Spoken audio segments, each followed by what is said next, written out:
Após pouco mais de 20 anos de preparação, foi publicado em 8 de junho de 2020 o Código de Nomenclatura Filogenético ou Filocódigo. Junto com ele, também foi publicado no mesmo dia, do mesmo ano, outro livro que traz a aplicação do filocódigo para os taxos. Então, são exemplos de como se aplicam e como se aplicaria o filocódigo. O objeto principal do filocódigo é a nomenclatura biológica, que é a área da taxonomia que se encarrega da atribuição de nomes aos taxons recentes e extintos. Como objetivos de nomenclatura biológica temos que promover a estabilidade dos nomes científicos, promover a universalidade destes nomes, assegurar que o nome do taxon seja único e distinto. E talvez como princípio básico destes códigos é que existe apenas um único nome correto para cada taxon, e geralmente é o primeiro publicado.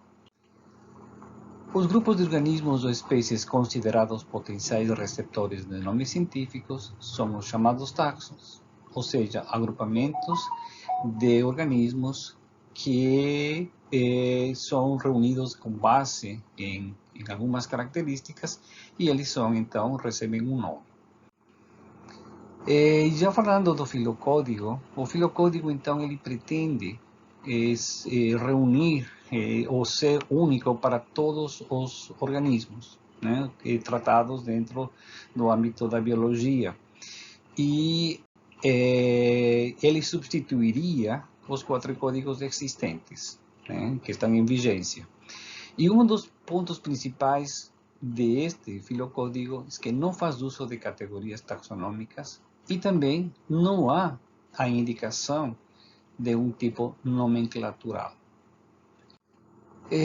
Os 4 códigos atuais que estão em vigência e são obrigatórios para os taxonomistas são o Código Internacional de Nomenclatura para algas, fungos e plantas, o Código Internacional de Nomenclatura Zoológica, o Código Internacional para Vírus e o Código Internacional de Nomenclatura para Procariontes. Todos estes 4 códigos têm como base para classificação as categorias. As categorias estão baseadas no sistema linneano de classificação, sim? E do lado, então, nós podemos ver aqui no exemplo o nome do taxon, sim? Que recebe dependendo da categoria em que está. Para o filocódigo especificamente, os únicos taxons cujos nomes são regidos pelo filocódigo são os clados. Um clado, nós podemos ver aqui, então, inclui o ancestral e todos seus descendentes, que pode ser este daqui, um clado, outro clado, e aqui nós podemos ver também exemplos de outros clados, o ancestral e todos seus descendentes. Então, seriam esses os únicos objetos para qual o filocódigo vai tratar. No entanto, a nomenclatura pode ser, como eles chamam, de o clado coroa e o clado total. O clado coroa se refere ao ancestral e todos os descendentes recentes, enquanto que o clado total incluiria o ancestral e também as espécies fósseis que estão dentro da linhagem desse clado, e também incluía o clado coroa. Então, como trago aqui como exemplo, para plantas, um clado que incluiria apenas os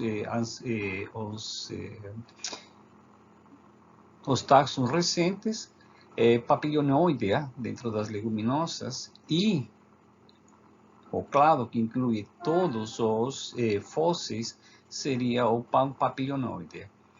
Enquanto que para os animais, aqui trago outro exemplo, para a Trichoptera, inclui somente as espécies recentes e se forem incluídas todas as espécies fósseis, então este clado receberia o nome de Trichopteroidea.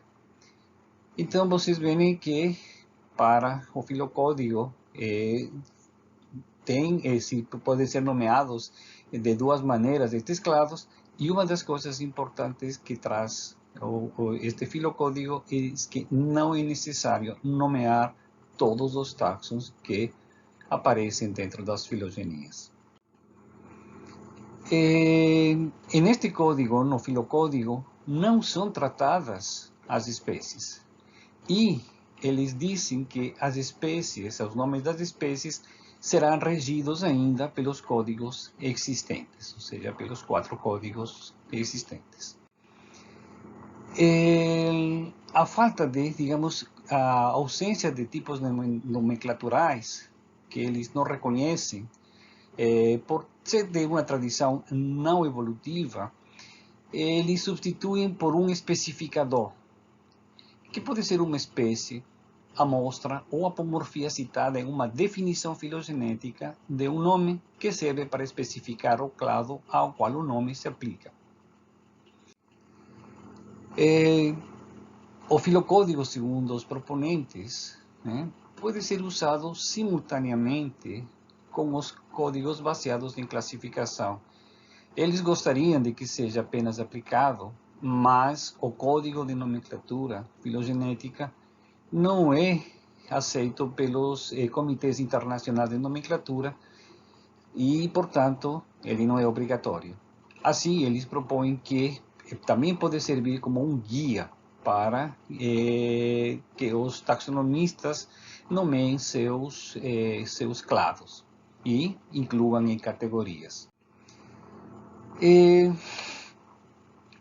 Um ponto importante que eles trazem é a existência do regnum, que seria um lugar, um espaço na internet onde poderiam ser feitos os registros dos nomes.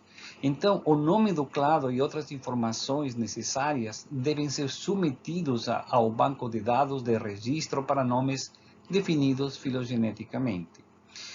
E ele, uma vez que seja submetido, ele receberá um número de registro. Eles recomendam que seja feito com pelo menos um mês de antecedência, não mais, porque diz que isso pode ser visto como reserva de nome. Se se faz com um mês de antecedência, receberia um pré-registro e quando estiver publicado, o registro definitivo, que seria o mesmo número, mas só que definitivo. Trago aqui um exemplo de como eles propõem. Vocês veem aqui o número do registro, que 45 para fungi. E uma coisa importante também é que todos os nomes, sim, dos clados e também da espécie, lógico, seria em itálico para diferenciar da linguagem escrita.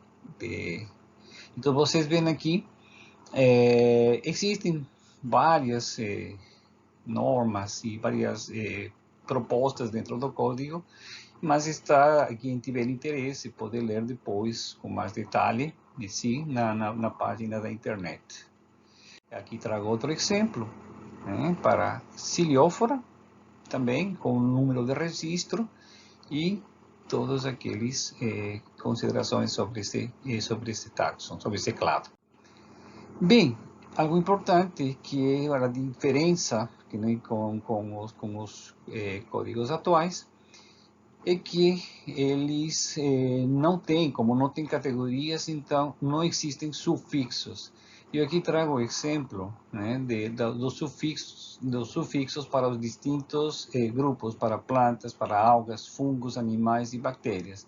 Então, vocês veem que para plantas, grupo de família, então, o grupo de família tem um sufixo, enquanto que para os animais apenas o grupo de família. E também divisão, classe, subclasse, subordem, ordem, infraordem também tem seus sufixos. Então,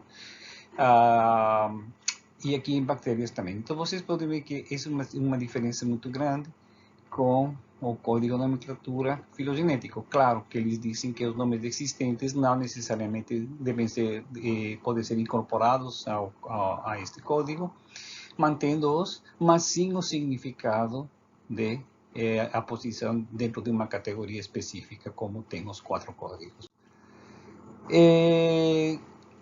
Antes de terminar, quero dizer que este código tem sofrido bastantes críticas ao longo dos anos, já que os proponentes vêm publicando, ou até publicado alguns trabalhos expondo suas ideias.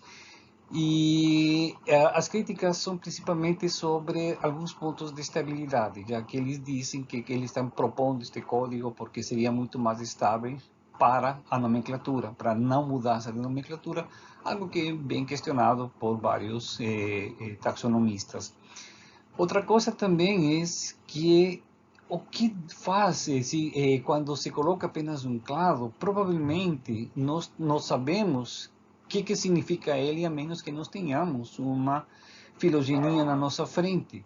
Porque o nome apenas não me diz nada em quanto à posição, a menos que esta filogenia nós tenhamos ou impressa ou no computador.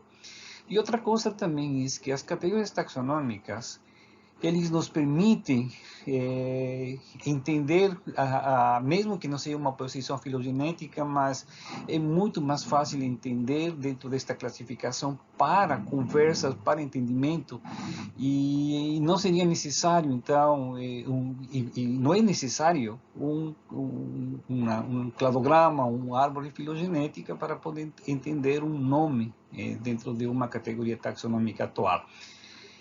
E eu faço apenas uma consideração última, que seria sobre a existência de, digamos, o que aconteceria com os centos de milhares de espécies de insetos a serem colocadas num registro. Seria um trabalho extremamente complicado, né? Precisaria pessoas que se dediquem somente a isso, a fazer todo esse trabalho de inseri-los dentro das normas para que sejam aceitos pelo filocódigo. E outra coisa, também se sabe, que nós sabemos que em insetos existem grupos negligenciados que muitas vezes não tem nem um pesquisador, ou tem um, dois pesquisadores, ou grupos que são imensos dentro de Coleóptera, por exemplo, gêneros com centos, né, de espécies, ou dentro dos grupos megadiversos de insetos, né, Lepidoptera, Coleóptera, Hymenoptera e Diptera. Então, se não se tiver uma filogenia pronta, vai ser muito difícil dar um nome, né, ou criar um nome novo, ou colocá-lo. Então, são estas dificuldades que foram anotadas, né, e as considerações que eu faço principalmente para os insetos. Acredito que ainda vamos ter debates em cima deste filocódigo já publicado, e ver se no futuro ele se impõe como um único código, ou apenas ele vai ser, como eles dizem, também pode servir como apoio para a nomeação e ajuda para e trabalhar junto com os códigos de nomenclatura obrigatórios e existentes para o taxonomista. Obrigado a vocês.